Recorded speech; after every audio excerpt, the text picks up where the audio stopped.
Ito ang nag-iisang pagbabalita sa radyo na tunay na napapakinggan ng Pilipino sa buong bansa, sa buong mundo. Kasama ang two-time KBP Golden Dove Best Radio Newscaster, Weng de la Peña. Live mula sa RMN News Center, Manila. Ito ang KBP Golden Dove Best News Program. RMN News Nationwide. Sa RMN News Nationwide ngayong umaga, yung gross domestic product ng Pilipinas lumago ng 6.6%. OFW na nahatulan ng bitay sa Saudi Arabia na iligtas. Pagpatay ni Eastern Samar Benabardone sa FOI bill, isa umanong insulto sa taong bayan.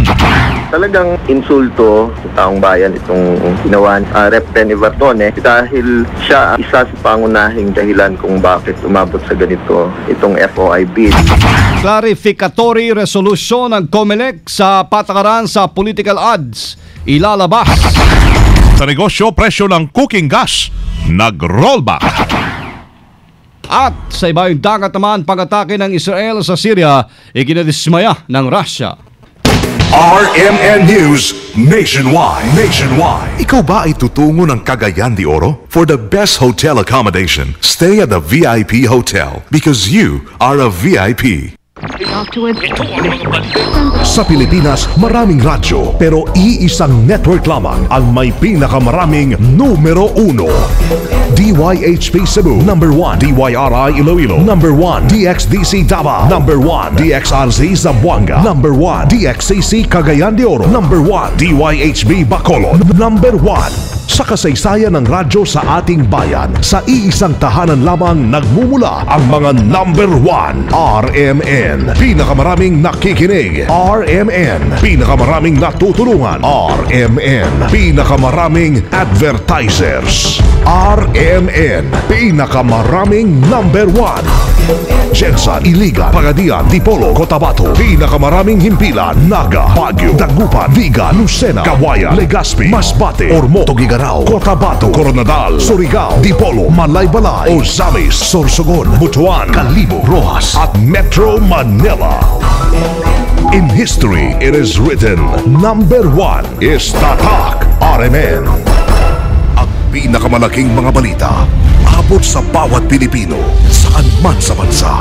RMN News.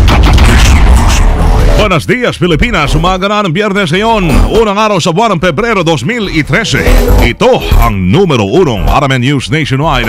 Ako si Weng de la Peña. Mabuhay Pilipinas, ako si Buddy Oberas. Tayo live na live sa DYVR 657 RMN Rojas, DXMD 927 RMN General Santos, DXCC 828 RMN Cagayan de Oro at DWNX 91.1 RMN Naga. Live din tayo sa DWSR 94.1 Power Radio sa Daet, Camarines Norte. Live international by www.rmnews.com at WRMN, New York, USA. Lumago ng 6.6% ang gross domestic product ng bansa noong isang taon, batay na rin sa National Statistical Coordination Board. Dahil dyan, nalagpasan na ng Pilipinas ang target na paglago sa ekonomiya para sa taong 2012 na nasa 5 hanggang 6%. Gayun din sa inaasahang 6.3% o 6.4% na mga analyst at sa 6.5% na pagtaya ni Socio-Economic Planning Secretary Arsenio Balisacan. Kumpara ho sa 3.2% noong 2011, tumaas din sa 5.8% ang gross national income habang umakyat naman sa 3.3% ang net primary income mula sa 1.0%. Inanunsyo rin ng NSCB na pumalo sa 6.8% ang GDP ng bansa noong ika-4 na quarter ng taon. Magandang balita, ligtas na mula sa pagkakabitay ang Pinoy worker sa Saudi Arabia. Ito ay makalikom ang pamilya ni Rodelio Celestino Lanusa ng 700,000 Saudi Rial bilang blood money sa napatay nitong isang Saudi national. Ngunit nabatid po na kulang pa ito ng 2,300 Saudi Rial para mabuo ang hinihinging blood money. Kaya naman nakiusap ang nanay ni Lanusa sa Saudi government na punan ang kakulangan na blood money at maswerte namang pinagbigyan ang kanyang pakiusap. Tinawag ng grupong Right to Know, Right Now, na insulto sa taong bayan ang ginawang pagsuko at pagpatay ng House Committee on Public Information na pinamumunuan ni Eastern Samar Representative Ben Evardoni sa Freedom of Information Bill. Una nang sinabi ni Evardoni na wala nang pag-asa ng makalusot pa ang FOI Bill sa kasalukuyang Kongreso at pagbabalik naman ng regular session ng kasalukuyang 15 Congress sa Hunyo. Imposible na rin itong makausad dahil 2 sesyon na lang ang natitira para sa mga mambabatas. Sa interview ng RMN kay Atty. Nepomuceno Malaluan, co-convener ng Right to Know Right Now, si Evardoni ang dahilan kung bakit umusad ang FOI Bill, pero siya pa ang sumuko sa pakipaglaban. Hindi naman na nagtataka si Malaluan sa ginawa ni Evardoni dahil talagang layunin nito na mamatay yung nasabing panukalang batas sa tamang panahon.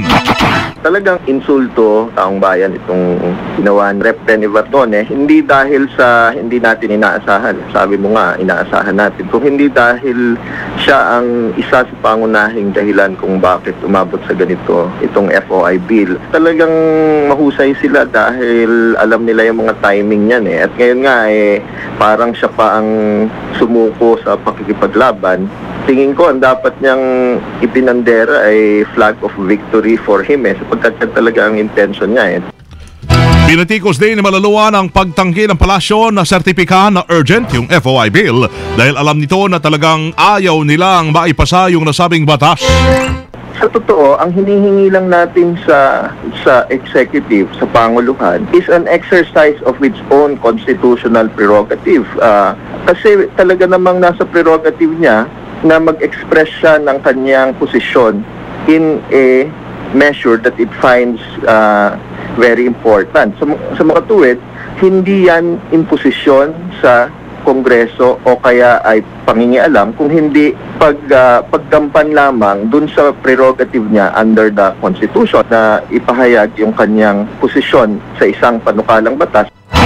Si Atty. Nepomuceno Malaluan, co-convener ng Right to Know Right Now sa interview ng RMN. FOI Bill hindi dapat ikumpara sa RH Bill at Syntax. Kasama natin sa balita, Deo de Guzman. RMN Report! Inihayag ng Palasyo ng Malacanang na hindi dapat ipagkumpara ang Freedom of Information Bill na nakapinbin pa rin sa Kamara sa Reproductive Health Act of 2012 at ang Syntax Reform Act of 2012. Ayon kay Presidential Spokesman Edwin Lacerda, malayo ang sitwasyon ng FOI sa naging sitwasyon ng RH at ng Syntax. Ito anya ay dahil matagal na nakabinbin sa Kongreso ang mga pumasang batas at dumaan na ito sa maraming debate kung ikukumpara sa FOI Bill. Binigyan din ni Lacerda na hindi pa malinaw ang ilang probisyon sa FOI Bill kaya dapat pa itong talakayin ng mga mambabatas. Una nang sinabi ni Lacerda na hindi naman kailangan ng FOI dahil transparent naman ang Administrasyong Aquino.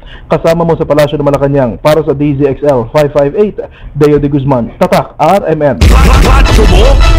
Ilalabas na ng Commission on Elections sa susunod na linggo ang clarificatory resolution sa kanilang kontrobersyal na patakaran sa political ads, airtime limits, prior interview notice at right of reply. Kasunod na rin ito ng pagharap kahapon ni Comelec Chairman Sixto Brillantes sa mga opisyal at kabugado ng kapisanan ng mga broadcaster ng Pilipinas o KBP. Ayon kay Brillantes, target nilang maisapinal ang magiging laman ng bagong resolusyon pagkatapos ng kanilang unbank. Gayunman, nilinaw ng Comelec head na hindi major changes ang kanilang gagawin at may mga probisyong matitira kahit tinututulan ng ilang sektor.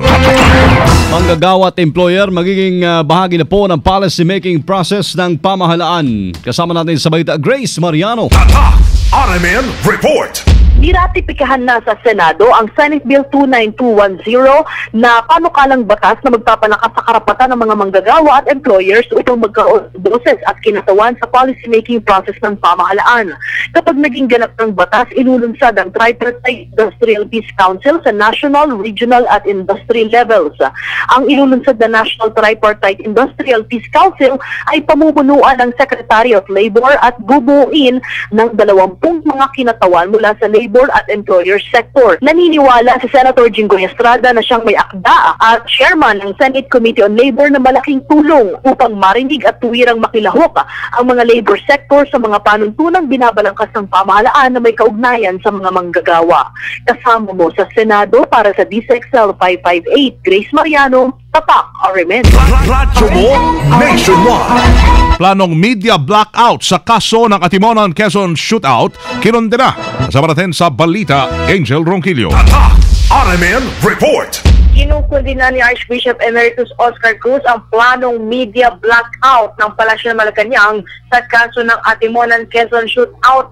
Ayon kay Cruz, pinagtitiba dito ang kanyang hinala na hindi lamang weteng ang dahilan kung bakit ikinasang Oplan Armado. Una nang napaulat na binigyan ng Presidential Anti-Organized Crime Commission ang grupo ni Colonel Hansel Marantan ng 100,000 pesos bilang paunang pondo sa operasyon. Ibig sabihin, anya, alam ng palasyo na mangyayaring pananampang sa Timonan, ngunit wala itong ginawa upang ito itigilin. Nangangamba si Archbishop Cruz sa makamaging daan sa whitewash ang media blackout at makaligtas sa parusa mga may sala. Nalulungkot din sa Archbishop Cruz at tila nagiging tatak na ng kasalukuyang administrasyon na basta kaibigan, kaklase at kabarilan o KKK ng Pangulo ay ligtas na sa batas.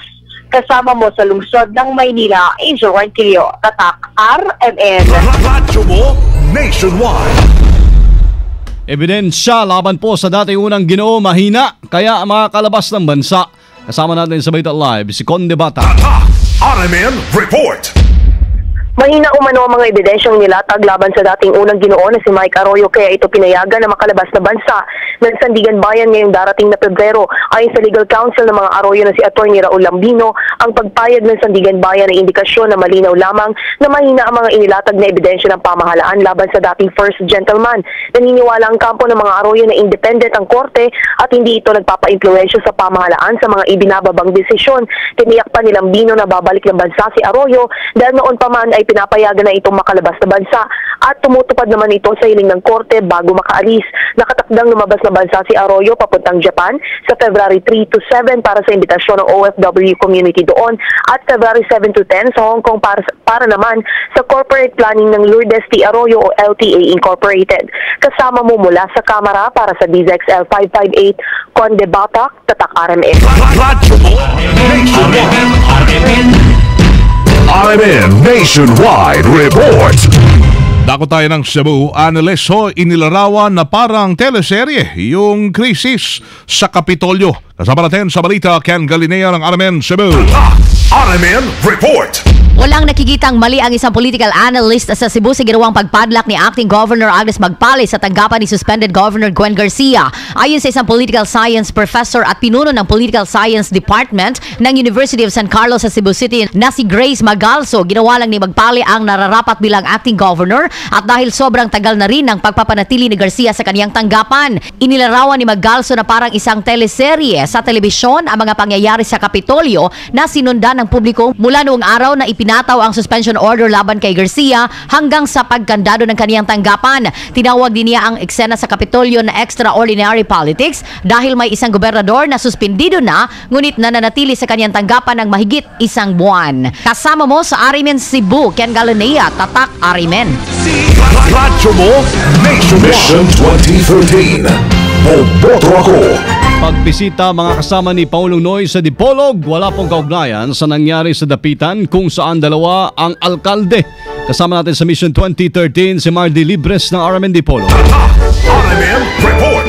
Walang kaugnayan sa nangyari sa syudad ng Dapitan, lalawigan ng Zamboanga del Norte ang nakatakdang pagbisita ni Pangulong Benigno Noynoy Aquino III sa Dipolog ngayong Pebrero 5. Ito ang kinumpirma ni Mr. Roberto Pinsoy, ang City Information Officer ng syudad ng Dipolog sa panayam ng RMN kahapon. Anya, walang kaugnayan sa nangyari sa Dapitan ang pagdating ni Pinoy ngayong Pebrero 5 sa Dipolog, kundi ito may kaugnayan sa malaking pagdiriwang ng Tunugtungan Festival sa syudad.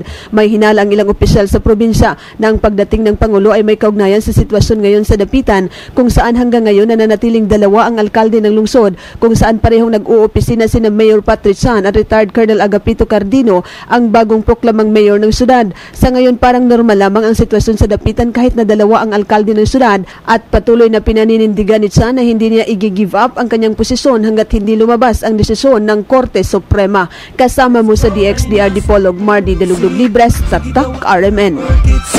Radyo mo Nationwide. Mission 2013. Boboto ako. RMN News. Panahon. Naasano makakapekto yung diffused tail end of a cold front sa Northern Luzon. Ayon sa Pag-asa, maka-apekto po ito sa Bikulan at sa lalawigan, Aurora at Quezon. Magdudulot din ng maulap na kalangitan na may mahina hanggang katamtamang pagulan, pagkulog, pagkidlat. At maging maulat naman na may mahinang pagulan ang Cagayan Valley. Samantala, Metro Manila at natitirang bahagi po ng Pilipinas magkakaroon ng bahagyang maulap na papuwirin na may pulo-pulong pagulan pa rin pagkidlat pagkulog. RMN News Negosyo. Diretso sa pangkalakalan mga kasama, nagpatupad na po ng bawas presyo ang kumpanyang Petron sa nilang liquefied petroleum gas o LPG ngayong Biyernes. Epektibo kanina alas 12:01 ng hating gabi, 1.80 kada kilo ng gasol at piyesta ang bawas presyo ng Petron. Ang rollback ay bunsod po ng pagbaba ng pandaigdigang presyo ng LPG ngayong Pebrero. Wala pa ng mga abiso ng ilan na oil company pa kung magpapatupad din sila ng rollback sa LPG. RMN News Abroad. Sa Russia, dismayado ho yung bansa na kaugnay sa naglalabas ang balita tungkol sa pag-atake ng kaalyado nitong bansang Israel sa isang research center sa Syria. Ayon sa Russian Foreign Ministry, kung may katotohanan ng nasabing insidente, ito ay isang tahasang pagsuway sa batas ng UN at itinuturing naman ng ilang analyst na malaking banta sa kapayapaan sa ugnayan ng bansa. Dahil sa insidente, pinaniniwala ang maiipit ang nasabing ang bansang Russia dahil na rin sa magandang relasyon nito sa nasabing mga bansa. At mga kasama, live na live pa rin mula po dito sa RMN News Center sa Makati City, Metro Manila, Philippines. Inyo pong napakinggan ang numero 1 RMN News Nationwide ngayong Biyernes, February 1, 2013. Sa mga taga Bacolod, susunod na dyan, sinakasama Agnes Apostol at sa si Serge Santillan sa RMN News Diretso Balitang Bacolod sa numero 1 DYHB 747. Kami tumandok nga Bacolod nun. Panoorin ho yung naging pagbabalita namin ngayong alas 7 ng umaga. Sa YouTube, itype lamang po ang RMN News Nationwide. Kasama nyo sa serbisyo publiko, ako si Weng de la Peña. Ako si Buddy Omeros. Dito pa rin ho yan sa tahanan na may pinakamaraming number 1 sa 2013, pinakamaraming himpilan sa 2013, ang RMN Radyo Nationwide. 60 years ng maasahang public service nationwide. Live via satellite. Live via satellite. RMN News Nationwide. Buong bansa. Isang boses ng balita. RMN News Nationwide. El Ora, tatak alas 7:18 ng umaga na. Tatak RMN. Hilig ng Pilipino ang kape, pero hindi lahat ng kape may laman ang sinasabi. Kaya't hanapin ang kapeng may kalidad na gawang Pinoy. Gaya ng Jim's 5-in-1 Coffee Mix. May halong ginseng, agaricus mushroom at reishi na makakatulong sa inyong kalusugan. Jim's 5-in-1 Coffee. Ito ang paborito ng bayan. Iba ka sa lahat, James. Iba ka talaga. Available in all leading groceries and supermarkets nationwide. Ay, Kuchuy! Ito ay